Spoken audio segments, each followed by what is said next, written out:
Welcome to the Aura Podcast. All right. I want to talk about something that has to do with leadership. And I already spoke to some of you guys. Some of you are in a leadership capacity with direct reports. Some of you are their own leaders, right? Myself included. And whether you're looking at like Michael Jordan, Bill Gates, I mean, you can go down to Genghis Khan. There's something about a ruthless leader that seems to always bully for solutions. I disagree. So I want to hear, so do you believe compassionate leaders? I'm just trying to practice being ruthless leader. Please proceed. See, I like that ruthlessness. And now he's being compassionate. No,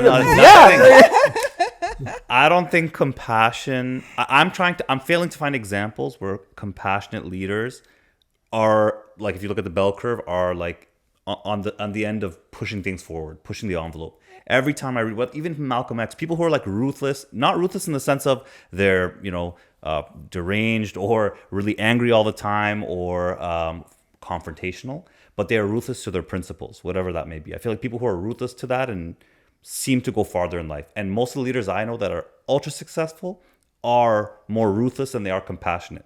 What do you guys think? Tell me your experiences. So when you say, and with that question, I think it's important to define, how are you measuring success?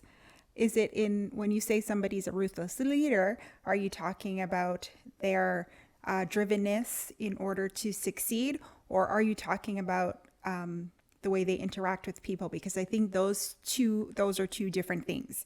You could have a person, like you mentioned, Michael Jordan and, Genghis Khan, I think is one of the names you mentioned, who they were ruthless in their beliefs and their ideas, and they were very driven. But in order to execute and be successful, maybe not Genghis Khan, but they did have to display some compassion when they're dealing with people, because I was a people leader, a person in a leadership role in my career for over 10 years. And I find in order to get people to follow you willingly, you have to be compassionate. But I was ruthless in my dreams and my pursuit to get to that leadership position. So I had to be, very driven with, whether it was taking education courses because it was required. I had to be very driven in the work that I was producing myself in order to get to that leadership position. But once I got there, I had to demonstrate compassion in order to get the team to follow and do things they may not want to do because we had targets that we had to meet. And I think that you will have leaders that are fearless and yes, are ruthless, and they will be successful, and their team will follow them to a point because they want to get a paycheck. But without compassion, they're not going to give you that extra what's required in order for the team to be successful. So I think yes, you can be ruthless in your goals, in achieving your goals. But I do think for you to be successful and bring the people with you, you have to display compassion. Yeah, if you're just a ruthless leader and that's just monotone and that's all you are, eventually you're just ruling by fear, right? And yeah, you may get a certain level of results, but you'll never get the best out of people in the long run. Mm-hmm. The really successful and effective leaders, have a bit of both. They know when to be ruthless. There are times when you have to be ruthless as a leader, but there are many times when you have to be compassionate, right? And a lot of that has to do with the personalities that you're dealing with, right? And what really activates them. Some people are really activated by having a ruthless leader. Tell me what I need to do, and I will get on with it. Other people, it's about more compassion, understanding their needs and desires, and putting it in a framework that allows them to do their job effectively.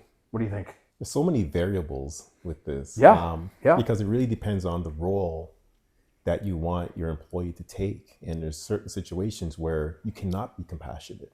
And you guys mentioned certain leaders, and I feel like you need to be ruthless to succeed at a certain level. And what they do is they hire people who are compassionate to get the best out of their employees. Right. I agree with that. Again. Yeah.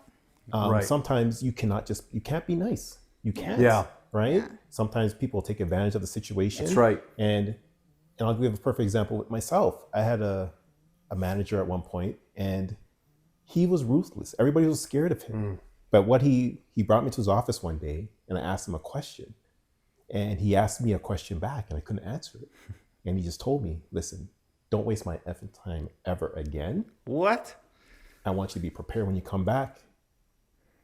And I left. And I could tell you, anytime I went back to him, I had all my ducks in a row, Right. because I didn't want that to be repeated. And then he slowed me down. He goes, I'm preparing you for the next level.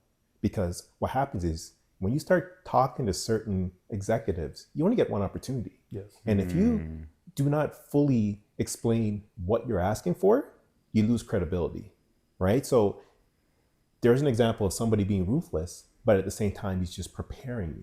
But again, some people cannot deal with that type of interaction. Right. They I break agree. down. It would break them down. Right? I So agree with you that. have to understand, and that's why sometimes you have management who are more compassionate. Yeah.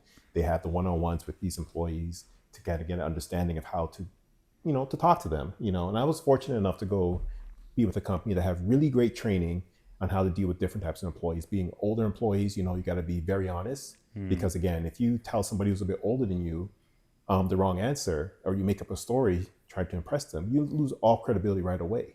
So they would always say, tell them, I don't know the answer. Let me find out and get back to you. Right away, you're gaining their respect. So from that standpoint, I get it, And again, you have to be built different. Some people just cannot deal with it. Somebody's just really trying to push them, and they start crying. So again, now you've just completely ruined the productivity of that employee based on the approach. So again, Look, my final thought on this, I'm really of the camp that I don't think extreme success, and whatever you define, I mean success meaning there's a goal, they want to meet it. I can only find empirical proof of ruthless people doing it. The people we would never want to work for. We'd probably hate their guts. Clear example, okay? And the truth is, you're right. At scale, I think what happens is you're ruthless. You have levels of hierarchy. And then at scale, it's like, okay, I got to put good cops on the floor. Elon Musk takes over Twitter, or X, formerly known as Twitter, okay? What does he do to the workforce? Ruthless move. Yeah. Literally cuts the heads off of like half the team, okay? Everyone says the app's going to fail. It's going to stop running. It's still running. Says, I'm going to charge for blue check mark. Everyone makes fun of him. It still happens. He was ruthless to get to that result. Michael Jordan's a clear example. I think there's a documentary on Netflix about him. Everyone should watch. He was ruthless, but it was undeniable.